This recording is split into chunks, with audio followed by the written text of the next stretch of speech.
Hello learners, कैसे हैं आप सब। होप सो आप लोग सब बढ़िया होंगे और अपने पेपर अच्छे से दे रहे होंगे। चलिए हम आगे का कंट्रोल और कोऑर्डिनेशन चैप्टर को आगे बढ़ाते हैं, जिसमें हम आज डिस्कस करेंगे अरेंजमेंट ऑफ न्यूरॉन्स। तो first we discuss arrangement of neurons. हमने न्यूरॉन्स के बारे में पिछले वीडियो में पढ़ा था। आज हम आपको बताएंगे कि न्यूरॉन्स किस तरह से अरेंज होते हैं। न्यूरॉन्स क्या होते हैं बच्चों? एंड टू एंड एक चेन बनाते हैं, ठीक है ना। इसमें क्या होता है, नर्व इंपल्सेस पूरी ट्रांसमिट होती हैं एक एंड से लेके दूसरे एंड तक। एक एक न्यूरॉन जो होता है, ईच न्यूरॉन जो होता है, नर्व इंपल्स जो है वो रिसीव करता है अपने डेंड्राइट से और फिर नेक्स्ट न्यूरॉन में ट्रांसफर कर देता है, ठीक है ना। और ये फिर नेक्स्ट न्यूरॉन से कैसे होते हुए जाती है, एक्सॉन के थ्रू, और फिर एक्सॉन से सेल बॉडी के थ्रू एक एक न्यूरॉन्स तक ऐसी नर्व इंपल्स जाती है। एक हम चीज डिस्कस करेंगे जो कि एग्जाम पॉइंट ऑफ व्यू से जानना बहुत जरूरी है बच्चों, वो होती है सिनैप्स। साइनेप्स क्या होता है? देखो बच्चों, जो न्यूरॉन्स होते हैं वो कनेक्टेड नहीं होते हैं, उनके बीच में एक बहुत छोटा सा माइन्यूट गैप होता है उनके टर्मिनल्स के बीच में। मतलब जैसे एक न्यूरॉन होता है, उसका जो लास्ट टर्मिनल एंड होता है और दूसरा न्यूरॉन जो कनेक्ट होता है, उसके बीच का जो दोनों न्यूरॉन्स के बीच में जो एक बीच का गैप होता है, जो गैप पोर्शन होता है, वो होता है साइनेप्स। ये एक बहुत माइन्यूट गैप होता है। एक न्यूरॉन कनेक्टेड है, उसका जो टर्मिनल एंड और दूसरे न्यूरॉन का डेंड्रॉन एंड, वो दोनों के बीच का जो गैप होता है उसको कहते हैं साइनेप्स। इस साइनेप्स में एक्सॉन टर्मिनल जो होता है वो बिल्कुल पास होता है डेंड्रॉन टर्मिनल के, नेक्स्ट न्यूरॉन के डेंड्रॉन टर्मिनल के बिल्कुल क्लोज प्रॉक्सिमिटी होती है उन दोनों के बीच में। एक्सॉन टर्मिनल एक्सपेंड हो जाता है। एक्सॉन का जो एंड होता है, जो बिल्कुल टर्मिनल एंड होता है, वो एक्सपेंड हो जाता है और बनाता है प्री सिनेप्टिक नॉब। क्या नाम होता है टर्मिनल का? Pre synaptic knob. दूसरे तरफ क्या होता है, जो नेक्स्ट न्यूरॉन का डेंड्रॉन वाला एंड होता है, उसका जो टर्मिनल एंड होता है वो बनाता है पोस्ट सिनेप्टिक डिप्रेशन, ठीक है। प्री सिनेप्टिक नॉब और पोस्ट सिनेप्टिक डिप्रेशन, ठीक है। ये दोनों जो होते हैं कनेक्टेड होते हैं, कनेक्ट होने वाले होते हैं। मतलब ये जो गैप होता है उन दोनों न्यूरॉन्स के बीच में, उस बीच में ये दोनों टर्मिनल्स के एंड जुड़े होते हैं, ठीक है ना। जुड़े नहीं होते मतलब डिफरेंट होते हैं। इन दोनों के बीच में एक नैरो फ्लूइड फिल्ड स्पेस होता है। मतलब इसमें फ्लूइड भरा होता है दोनों के टर्मिनल्स के बीच में। इसको बोलते हैं सिनेप्टिक क्लेफ्ट। क्या बोलते हैं बच्चों? Synaptic cleft. नर्व इंपल्स जो होती है एक इलेक्ट्रोकेमिकल करंट की तरह ट्रैवल करती है एक न्यूरॉन से दूसरे न्यूरॉन तक, और ये इसी तरह से कोई भी मैसेज का, कोई भी नर्व इंपल्स का ट्रांसफर होता है। अब हम पढ़ेंगे कैसे इस इंपल्स का पैसेज होता है। जैसे क्या होता है बच्चों कि रिसेप्टर जो होते हैं, सेंसरी न्यूरॉन जो होते हैं, वो बॉडी पे रिसीव करते हैं स्टिमुलस को। स्टिमुलस को रिसीव करने का काम क्या होता है? सेंसरी न्यूरॉन्स का होता है। ये स्टिमुलस जो होता है ये मैसेज के फॉर्म में इलेक्ट्रोकेमिकल इंपल्स को जनरेट करता है, और ये इलेक्ट्रोकेमिकल इंपल्स जो होती है ट्रेवल करती है रिसेप्टर से दूसरे न्यूरॉन में।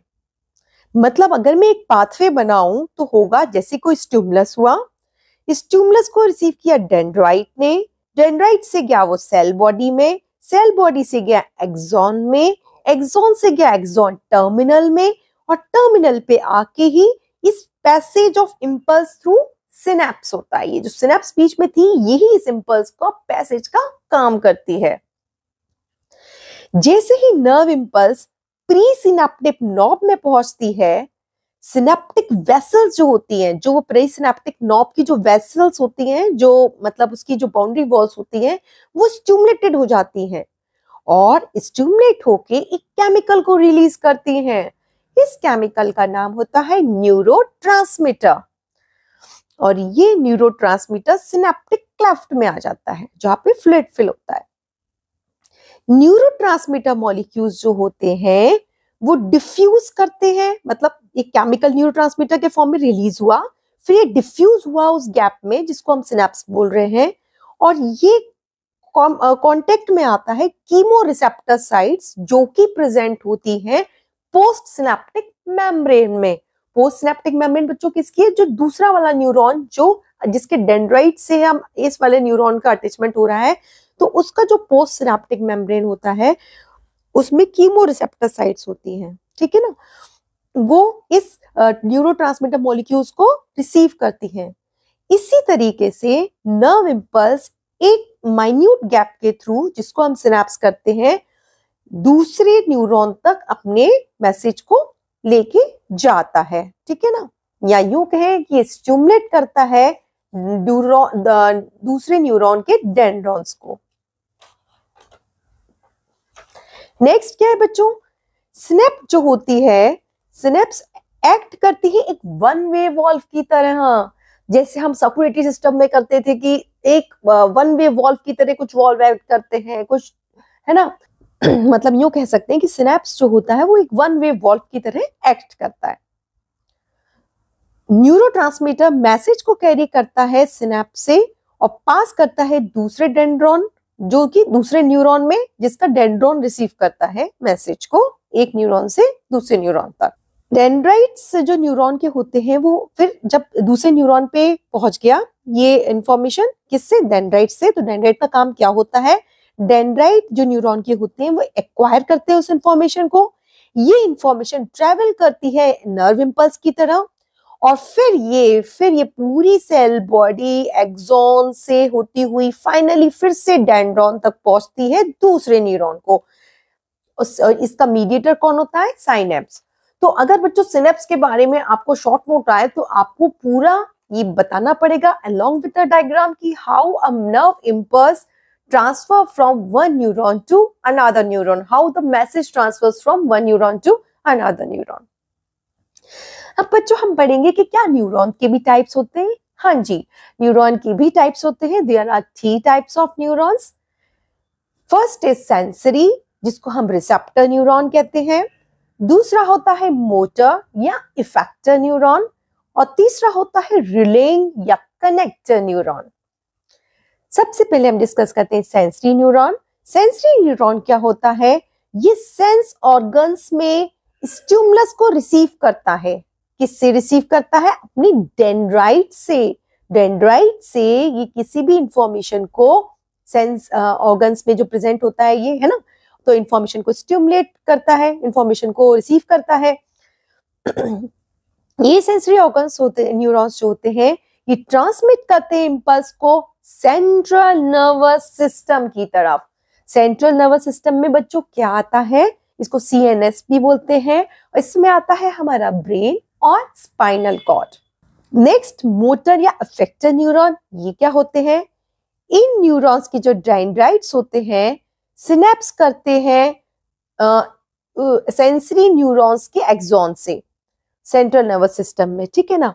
इनका काम क्या होता है? सेंट्रल नर्वस सिस्टम से इंपल्सेस को ट्रांसमिट करके इफेक्टर, या फिर यूं कहना चाहिए जो ग्लैंड्स जो या मसल्स में प्रेजेंट होते हैं ना, उन तक इंपल्सेस को ट्रांसमिट करना, और फिर ये स्टिमुलाई की तरफ रिस्पॉन्ड करते हैं, ठीक है ना। जिससे जब हम किसी स्टिमुलाई की तरफ हमारा रिस्पॉन्स होता है तो वो इस वजह से होता है, मोटर न्यूरॉन्स की वजह से।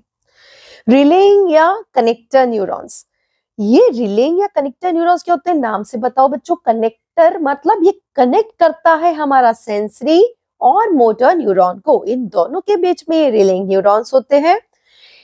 ये सेंट्रल नर्वस सिस्टम में रहते हैं, या मतलब यूं कहना चाहिए ब्रेन और स्पाइनल कॉर्ड में प्रेजेंट होते हैं।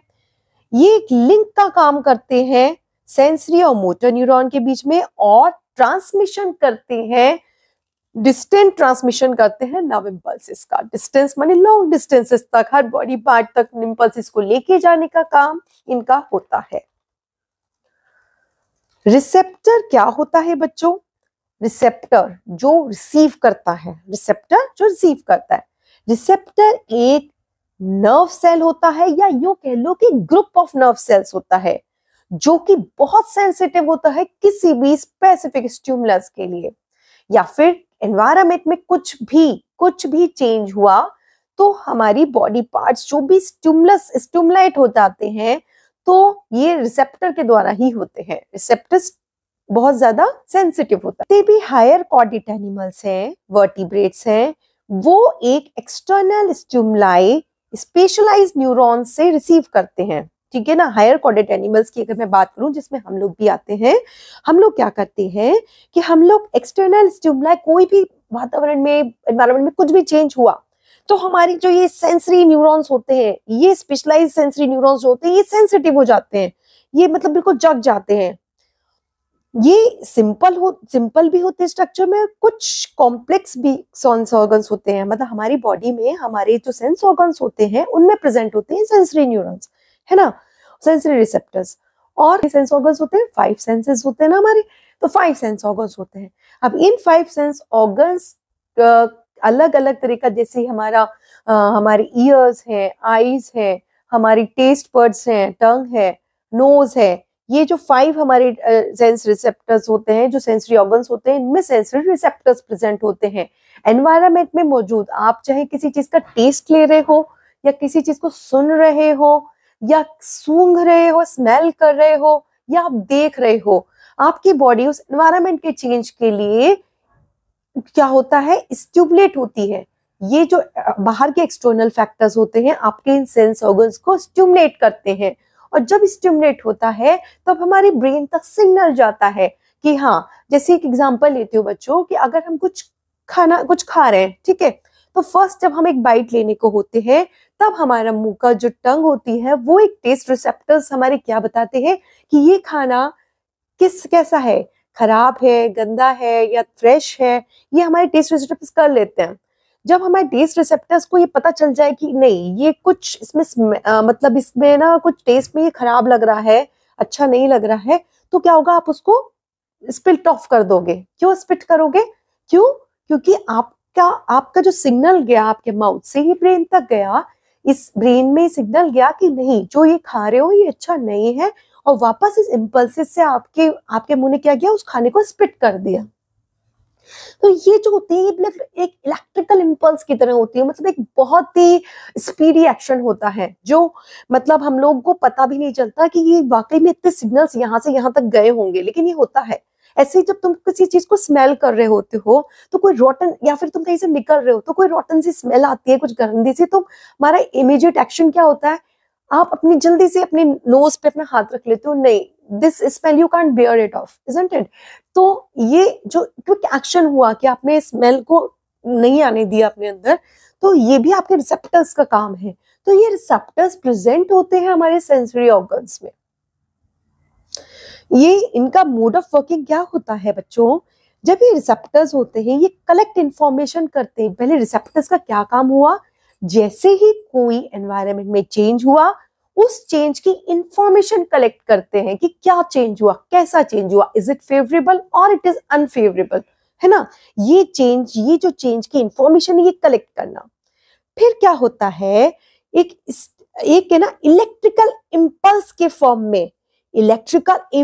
फॉर्म में इंफॉर्मेशन का ब्रेन तक जाना होता है, मतलब ट्रांसफर होता है इम्पल्स का।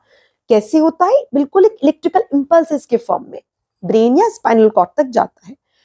ये इम्पल्सेस क्या होती है, सेंसरी न्यूरॉन से ब्रेन तक जाती हैं। इसीलिए जो ये इंफॉर्मेशन होती है, ये इम्पल्सेस होती है, इनको सेंसेशन भी कहते हैं, कि हमें कैसा सेंस हुआ, सेंसेशंस कहते हैं हम इनको, इसको इम्पल्सेस को।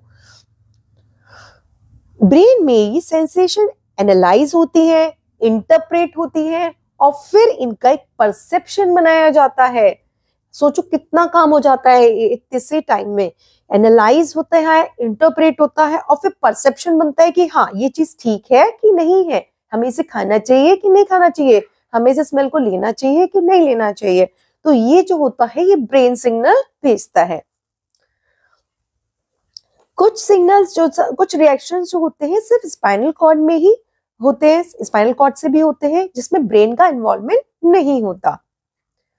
ब्रेन या स्पाइनल कॉर्ड जो होते हैं मोटर इम्पल्सेस को भेजते हैं बच्चों, जो मतलब एक मोटर इम्पल्सेस कौन सी होती है, जो हमारे मोस्टली मसल्स या ग्लैंड्स में प्रेजेंट होती है, मस्कुलर जो एक्शंस के लिए प्रेजेंट होती हैं, ये मोटर इम्पल्सेस होती हैं। ये मोटर न्यूरॉन्स का वर्क होता है उस तक पहुंचाना।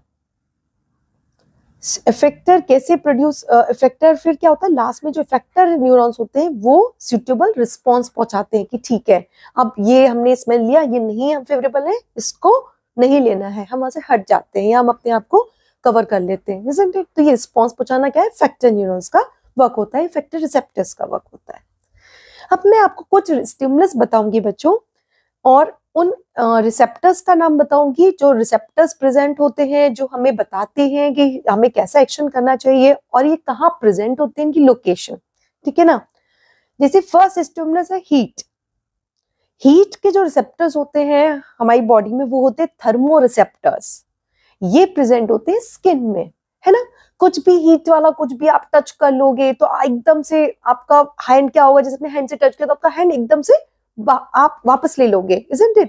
क्यों लेते हो, क्योंकि हीट एक स्टिमुलस था, उस स्टिमुलस ने आपके थर्मो रिसेप्टर्स को मैसेज कन्वे किया कि नहीं ये बहुत गर्म है, it is not favourable for your body. तो आपकी बॉडी ने, आपके जो सेंस ऑर्गन्स हैं, सेंसर न्यूरॉन्स हैं, उनने आपके ब्रेन तक सिग्नल भेजा, जो आपके सिग्नल भेजा आपकी, तो ये रिसेप्टर्स कहाँ प्रेजेंट थे, स्किन में प्रेजेंट थे, जिन्हें सिग्नल ब्रेन तक भेजा, और आपका एक्शन क्या हुआ, आपने अपना हैंड वापस ले लिया, तो आपने एक एक्शन लिया, रिस्पॉन्स दिया। स्टिमुलस रिस्पॉन्स देता है। कोल्ड का स्टिमुलस भी थर्मो रिसेप्टर्स होते हैं, है ना। अगर बहुत ठंडा चीज है तो भी आपका एक्शन कुछ ना कुछ ऐसा ही होगा, उस चीज से अपने आप को हटाना। लाइट के लिए फोटो रिसेप्टर्स प्रेजेंट होते हैं, ये प्रेजेंट होते हैं आईज में। फोटो रिसेप्टर्स पे जो आईज में प्रेजेंट होते हैं, जब बहुत ज्यादा तेज लाइट होती है, जैसे डार्क में आप जा रहे हो और आगे से सामने से लाइट आ रही है, तो आपका एकदम होता है कि आप उतनी लाइट में नहीं देख पाते हो, या फिर आप एकदम सो के उठते हो और किसी ने लाइट जला दी हो तो आपको एकदम नॉर्मल आने में टाइम लगता है, तो ये फोटो रिसेप्टर्स के कारण होता है। साउंड के लिए हमारी ईयर्स में फोनो रिसेप्टर्स प्रेजेंट होते हैं। फोनो रिसेप्टर्स होते हैं जो हाई इंटेंसिटी की साउंड होती है, तो आप कान बिल्कुल अपने ढक लेते हो, कवर कर लेते हो, क्योंकि आपको नहीं फेवरेबल लगता कि इतनी ज्यादा इंटेंसिटी की साउंड मेरे कान में जाए, तो आप कानों को अपने कवर कर लोगे, तो ये फोनो रिसेप्टर्स के कारण होता है। स्मेल के लिए ऑल्फैक्टो रिसेप्टर्स प्रेजेंट होते हैं। नेचुरली स्मेल आप कहाँ से करते हो, नोज से, तो ऑल्फैक्टो रिसेप्टर्स कहाँ प्रेजेंट होंगे, नोज में। तो ये आपको स्मेल, अच्छी स्मेल और गंदी स्मेल को डिस्टिंग्विश करते हैं और आपके लिए चीजें फेवरेबल बनाते हैं। टेस्ट के लिए हमारे बॉडी में गस्टेटो रिसेप्टर्स होते हैं, और ये किस पार्ट में लोकेटेड होते हैं, टेस्ट कहाँ से करते हो, टंग से। टंग में गस्टेटो रिसेप्टर्स होते हैं जो कि आपको आइडेंटिफाई करने में हेल्प करते हैं कि जो आप फूड मटेरियल ले रहे हो वो पहली बात तो फ्रेश है कि रोटन है कि सॉर है, स्वीट है, सॉल्टी है, इस तरह के टेस्ट को रिसीव करना, ये काम होता है गस्टेटो रिसेप्टर्स का। टच के लिए टैंगो रिसेप्टर्स होते हैं, कोई चीज आप टच करते हो तो वो भी प्रेजेंट होते हैं स्किन में, क्योंकि आपकी स्किन सेंसिटिव होती है फॉर टच, तो टैंगो रिसेप्टर्स प्रेजेंट होते हैं टच रिसेप्टर्स के लिए, ठीक है।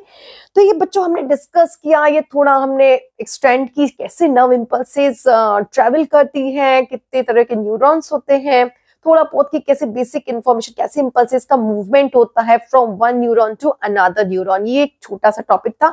इसके बाद है हम reflex actions, voluntary actions, muscles, ये सब डिस्कस करेंगे और अपने वीडियो को आगे ले जाएंगे। होप सो बच्चों आपको मेरी इन्फॉर्मेशन अच्छी लग रही है, कहीं भी कोई कंफ्यूजन है, कुछ प्रॉब्लम है तो you can ask me in comments and thank you so much for watching, bye bye.